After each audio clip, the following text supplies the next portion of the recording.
Welcome back to another episode of MotoGP Mac, and today we're going to talk about the British Grand Prix that just happened at Silverstone. Now, before we get into it, here is how it finished. Enea Bastianini won it from Jorge Martin, Pecco Bagnaia, Marc Marquez, Fabio Di Giannantonio, Aleix Espargaro, Alex Marquez, Marco Bezzecchi, Pedro Acosta, Franco Morbidelli, Fabio Quartararo, Jack Miller, Maverick Vinales, Johan Zarco, Luca Marini, Taka Nakagami, Augusto Fernandez, and Remy Gardner. Joan Mir retired, Brad Binder also retired, and Raul Fernandez and Miguel Oliveira crashed on the opening lap. Now, if I'm very honest, the first few laps of the race were really, really interesting. Now, after that, if I'm very honest, the race kind of pattered out a small bit. And it can happen in Silverstone like this, that with the track being so long and wide that, it becomes kind of single line racing and gaps do happen. Like Remy Gardner was 59 seconds behind Enea Bastianini at the end of the race. So there was a number of gaps that did appear, let's just call it. But overall, Enea Bastianini was absolutely brilliant. You could see him struggling at the very start with the high fuel load. Couldn't really get the braking right, but you could see with about 6 or 7 laps to go, he was like, okay, it's on like Donkey Kong, and literally past Pecco, past Martin, and pulled the pin, and like immediately he gained the second gap once he passed Martin. Jorge Martin did a really, really good race as well, left it all on the table, I must say. But, just ran out of tyre with a couple of laps to go, really, to put up a fight with Bastianini. Pecco, again, got a really good start, leading the race. I could see with around 15 laps to go, there was a banding on the left-hand side of his tyre. And you could just see that he just dropped off the pace. He ran out of tyre, realistically.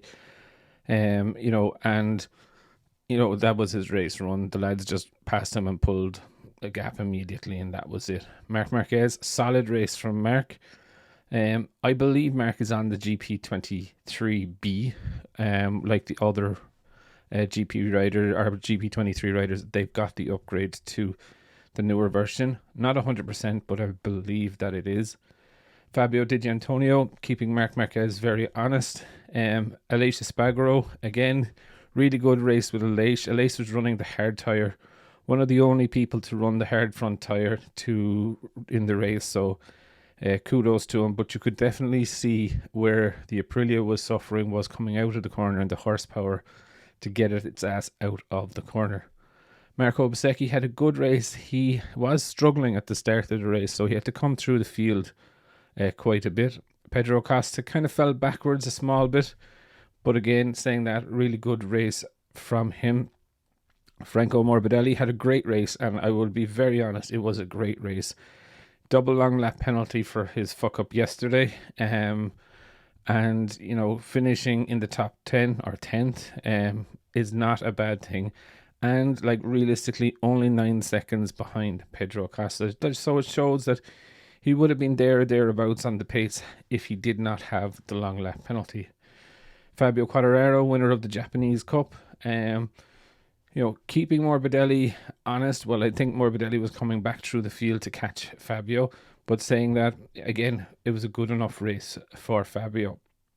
Jack Miller fell backwards. Really was hoping that Jack could get it into the top 10 and hold it there for the race. But again, didn't see too much of him. But he wasn't under pressure from other people, realistically. Maverick, okay, himself and Maverick were having a battle, but you could always kind of feel that Jack was going to take him on that. Maverick, you just don't know with Maverick. This was a track that suits the Aprilia's strong points, long arcing corners, high speed, and Maverick comes home 13th. I really just don't know what to say. Johan Zarco wins the Honda Cup, but again, 15th place or 14th place for Zarco. 15th place for Luca Marini. I think this is his second or third point now, so I think Marini will be happy. Taka Nakagami as well, 6 seconds behind Luca Marini. So it's not really good showing again from Honda. Augusto Fernandez, really surprised with him, but he was battling with Taka Nakagami, so all in all, it's not so bad. Remy Gardner, definitely the full race showed a little bit of a difference that he's not fully acclimatized to the Yamaha yet. You know, almost 21 seconds or 22 seconds behind the last man. But again, kudos for him for doing it. Joan Mir retired. Not sure why he pulled into the pits, but he pulled into pits with 9 laps to go or something like that. Brad Binder had a problem coming off the line. I have a sneaky feeling that when he came off the line, the mode wasn't set right for a race starter. And as you know, Silverstone is a thirsty circuit, so they'd have a special map for the formation lap or the warm-up lap, and it wouldn't give full power, and you could see that he came off the line okay, and then he put his hand up, and you could see that the bike just had no go, but he came in with I think he did a couple of laps, and then he came in, so maybe a bit of an operational boo-boo there. Raul Fernandez and Miguel Oliveira both crashed in the same corner. Raul was on the hard tyre. Not sure with the crash, did one go down and the other go down in sympathy? I don't know. I didn't see exactly what happened to him. All in all, I thought the race was okay.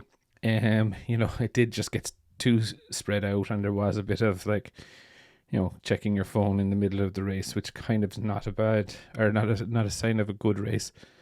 But all in all, it was great to have MotoGP racing back. 2 weeks time again for the next one. For me though, standout rider all weekend has to be Enea Bastianini. But I would definitely love to know your thoughts. What did you think of the race, and who was your rider of the day? Definitely leave your thoughts in the comments below, and I'll be back again tomorrow with another video.